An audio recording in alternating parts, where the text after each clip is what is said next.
చూసుకున్నట్టయితే ఈరోజు మొత్తం కల్తీ పాల విషయమే నడుస్తుంది. రాజమండ్రి కాకినాడ జిహెచ్సిలో ఆడ చూసుకున్నట్టయితే మొత్తం కల్తీ పాల విషయమే జరుగుతుంది. ఇది మొత్తం చేయించింది చంద్రబాబు నాయుడు గారే అని చెప్పి జగన్మోహన్ రెడ్డి గారు కామెంట్లు అయితే చేస్తా ఉన్నారు. అది ఎంతవరకు నిజం అన్న? చేస్తుండ్రు అన్న.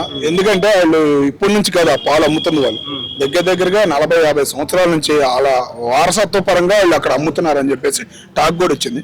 దానిలో అసలు ఏం జరిగింది ఓకేనా, ఆ గేదెల వల్ల వచ్చిందా ఏంటి అనేది ఒక సర్వే చేయాలని స్పందించారు. అటు హోంశాఖ మంత్రి స్పందించారు, పవన్ కళ్యాణ్ గారు స్పందించారు, సీఎం గారు కూడా స్పందించారు. చర్యలు అనేవి దాని మీద జరుగుతున్నాయి. అక్కడికి వెళ్ళి పబ్లిక్ గురించి కూడా సమాచారం మొత్తం తీసుకుని బయటకు వస్తుంది.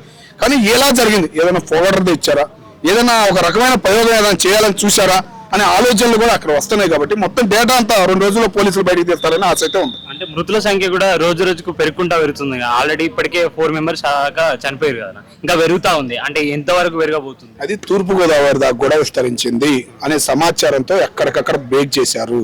ఉన్న డైరీలు అందరికీ నోటీసులు పంపించేశారు. జరభద్రం అని ఉంటది కదా, బయటికి వెళ్ళినా ఏదైనా ప్రూఫ్ దొరకచ్చు అని చెప్పేసి జాగ్రత్త. ఏంటంటే ఈ మధ్యకాలంలో బయటికి వెళ్ళినవి కూడా ఆ కల్తీలో కూడా కల్తీ చేస్తున్నారు. అవి జరగడం వల్ల ఈ విపరీతంగా జరుగుతుంది.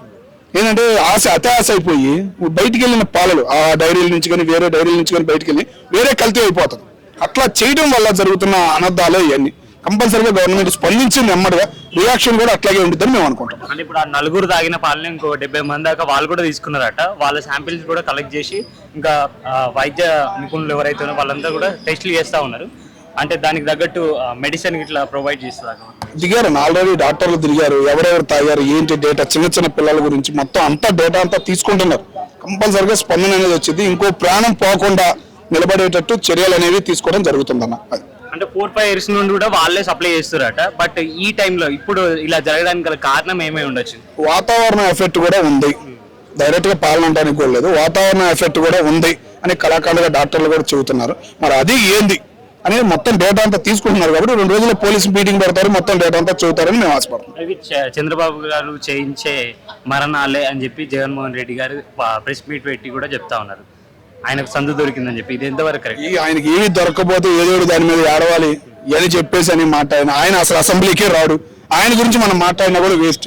ఎందుకంటే 11 మంది ఉంటారు. ఆ 11 మంది పేర్లు కూడా ఆయనకు తెలుసో తెలియదు, మనకు తెలియదు. అట్లాంటప్పుడు ఆయన గురించి మనం మాట్లాడినా వేసుకున్నట్టయితే చంద్రబాబు నాయుడు గారు అంటే వాళ్ళ అమ్మని తిట్టిరని చెప్పి కానీ ఇలాంటి వాటిపైన ఎవరైతే అంబటి రాంబాబు గారు మొన్న ప్రెస్ మీట్ పెట్టి కూడా చాలా దుర్భాషను బయటకు వచ్చినాక కూడా విచక్షణ రహితంగా మాట్లాడడం అయితే జరిగింది. అది ఎంతవరకు కరెక్ట్ అన్న? రాంబాబు గారు హైదరాబాద్ అనుకుంటున్నాడు. గుంటూరు కారం దెబ్బ మొన్న టీడీపీ దెబ్బే చూశాడు.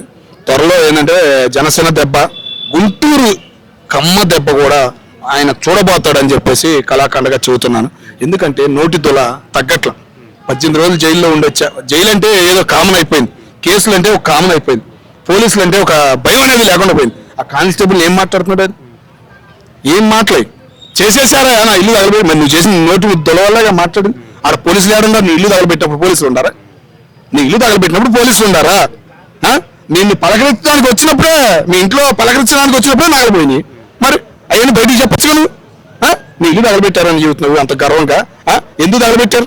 నువ్వు చేసిన నోటి దొలాగా. నువ్వు ఒక లాయర్ అయ్యా, ఎవరో పెట్టారు కటౌట్, వెళ్ళి కేసు పెట్టచ్చుగా. నువ్వు పోలీసులు గౌరవించేవాడు అయితే నువ్వు వెళ్ళి కేసు ఎందుకు పెట్టలా? నువ్వు మళ్ళీ ఇంకా పోలీసుల గురించి మాట్లాడుతున్నావు అంటే నిన్ను ఇంకేమనాలి రాంబాబు గారు? కులాలు రాజకీయ ఎత్తుతున్నావు.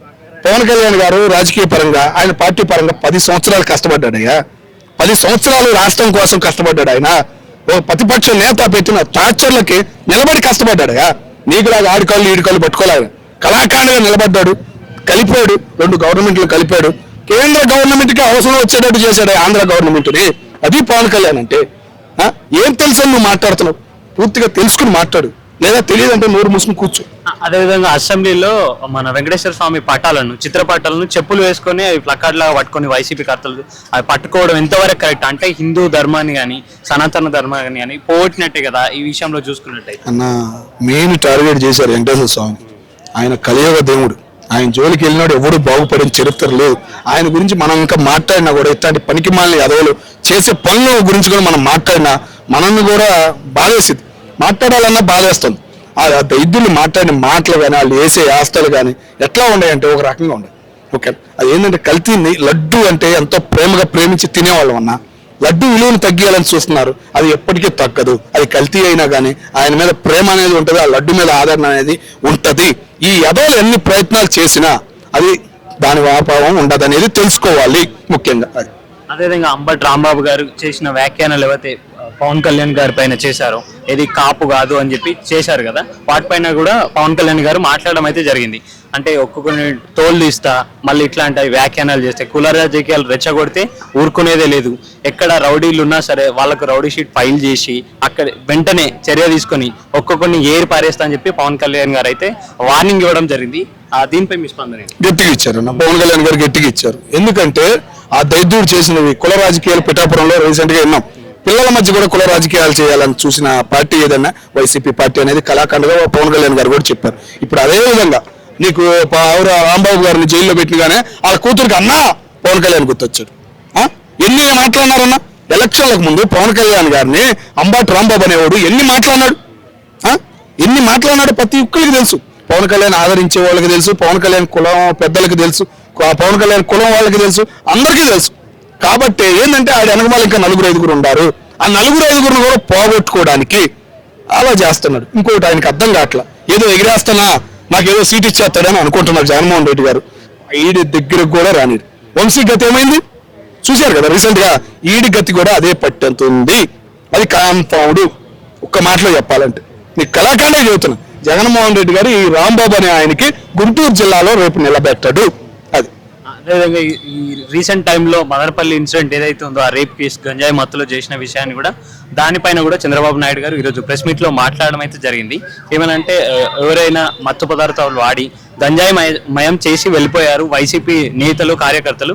అలా చేసుకున్న తర్వాతనే ఇలాంటి ఘోరాలు దారుణాలు జరుగుతున్నాయి. కాబట్టి ఇలాంటి ఆలోచన ఎవరికి వచ్చినా, మహిళలపై చేయాలనే ఆలోచన ఎవరికి వచ్చినా వాడు నామరూపాలు లేకుండా చేస్తానని చెప్పి చంద్రబాబు నాయుడు గారు కూడా వార్నింగ్ ఇవ్వడం జరిగింది. దీనిపై మీ స్పందన ఏంటి? ఆయన రాజకీయం పరంగా పార్టీల పరంగా ఆయన మాట్లాడేది ఆ మాట అది కాదు. ఓకేనా, పోలీసులకి విలువ ఇచ్చారు. వైసీపీ ప్రభుత్వంలో నలిగిపోయిన పోలీసులకి ఈ రోజు విలువ వచ్చింది. సొసైటీలో నిలబడుతున్నారు వాళ్ళు. ఏ పనులు చేయాలన్నా మేము ఉన్నారు అబ్బాయి, మా బాధ్యత ఉంది, దాటితే తాట తీస్తాం అని కళాఖండగా ఈ రోజు చెబుతున్నారు. ఉదాహరణ రాజమండ్రి సెంట్రల్ జైలు నుంచి ఊరేగింపుకు వస్తున్నారు రాంబాబుకి ఇచ్చారు చూసావా, ఒక కానిస్టేబుల్ ఇచ్చింది వార్నింగ్. ఆ వార్నింగ్ ఒక్కటే ఉదాహరణ.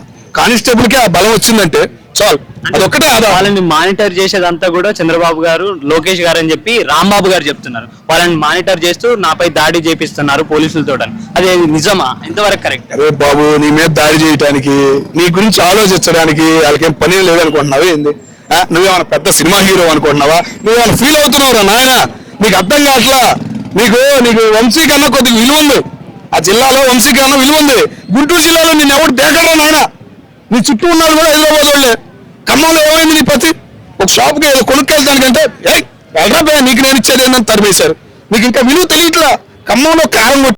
ఈ వీడియో కనుక మీకు నచ్చినట్లయితే లైక్ చేయండి, షేర్ చేయండి. మరిన్ని వీడియోస్ కోసం మా ఛానల్ని సబ్స్క్రైబ్ చేయండి. మీ అభిప్రాయాలు మాకు కామెంట్స్ రూపంలో చెప్పండి. మరిన్ని వీడియోస్ కోసం మా ఛానల్ని సబ్స్క్రైబ్ చేయండి.